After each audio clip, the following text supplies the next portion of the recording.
Hello, it's Sherry Siemens again for Cornish Heritage Farms. In my last video I showed you some basic laying down ink and some techniques to help you get started with your friendly critters. And today I'm going to show you just quickly some Copic coloring techniques that I use when I color my friendly critters. The best thing to do is to use your packaging as your guide. If you're not sure where to start, it's a great reference to start with, and they all come with this beautiful colored image, and it's a great place to start.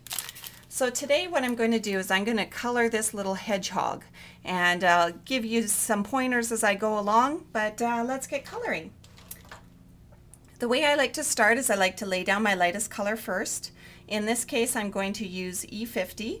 And that is going to be the lightest part of my hedgehog. So what you want to do is you want to saturate your paper, color in circles, and lay down your light color first. So the bottom of his feet, his hands,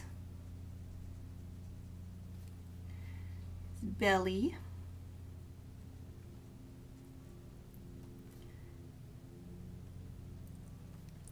and around his eyes is lighter.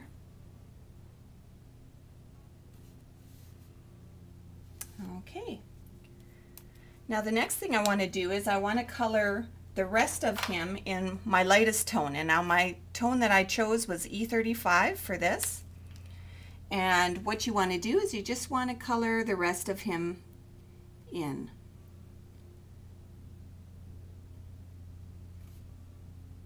And I like to kind of take on the feel of the image that I'm coloring. In this case, being a hedgehog, near the top, I want to go in kind of a spiky direction because he is kind of spiky. And that helps give him a little bit more dimension too.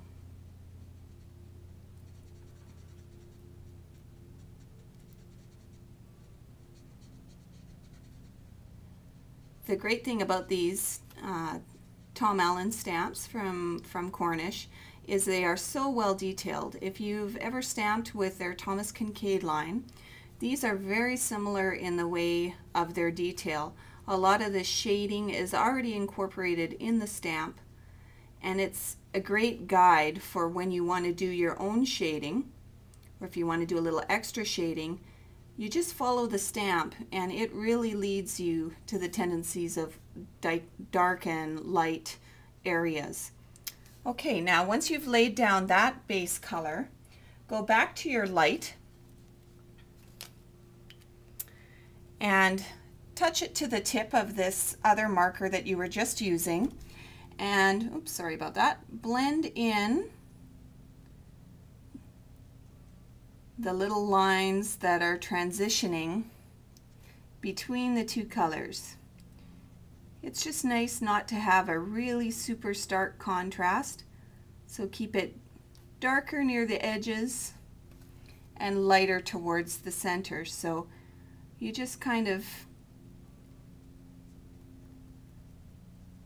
go where the edges would be darker and then fill in the rest with your light marker so that you don't see any of those lines or seams.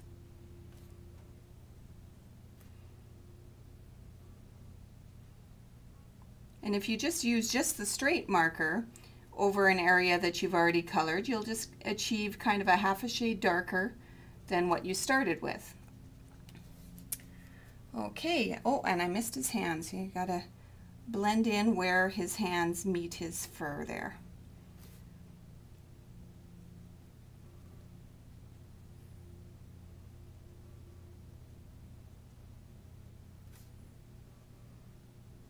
Now I'm using the Chow markers from the Copic line, which is exactly the same ink and the same nibs as the sketch line. There's a lot of, questions on what is what, and so that's what I started with, so that's what I will continue to use.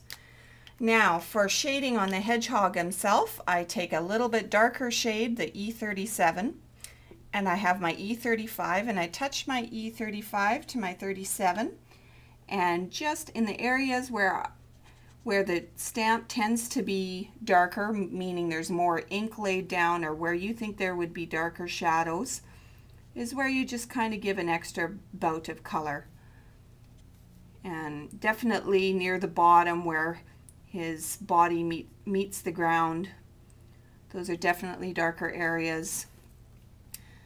Also too in his tail here, because you want to give his tail some definition. And often, you know, little pieces around his face, so there's nice contrast and you're drawn into his cute little face. Now if you make a blunder, which I did there by his eye, which you can probably see, that is a great use for the blender pen. Now the blender pen often removes color, so if you go up to where you did a little bit over the line, use your blender pen, and look at that. It just fixes it. I love that. It's like a magic pen. All right, next I'll move on to his little cantaloupe there, and I've chosen Y21 as a little bit of a nice melon color. And you want to color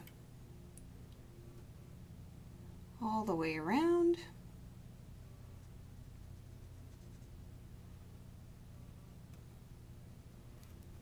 And a little bit on the inside.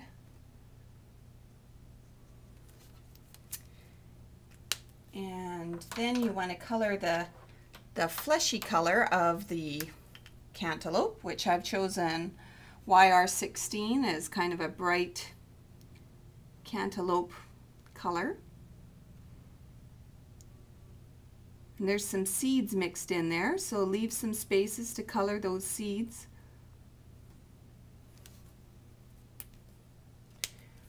I went back over with my yellow color again just to hit a few of those seeds. Now on the photo, you can see that there's these green lines on his cantaloupe and around the opening, indicating the rind. So I'm going to try and duplicate that with G14 and just basically trace those lines in that green marker.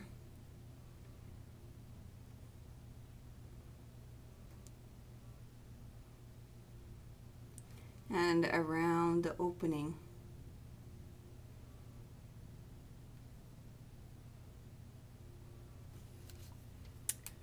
So cute. Looks like he's got his hand in the cookie jar there.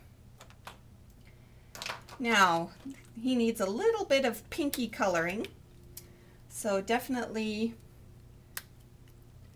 I grabbed the RV10 and I'm going to add some pink to his ears and add some pink to his cheeks and a little bit to the bottom of his feet. And then I'm going to blend it in with that light color that I had used to color the light part of his body initially. And that'll just help spread out the color.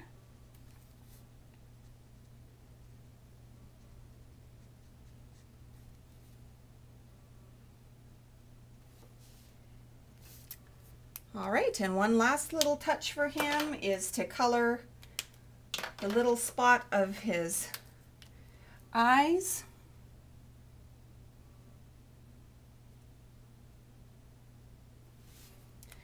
And also his tongue.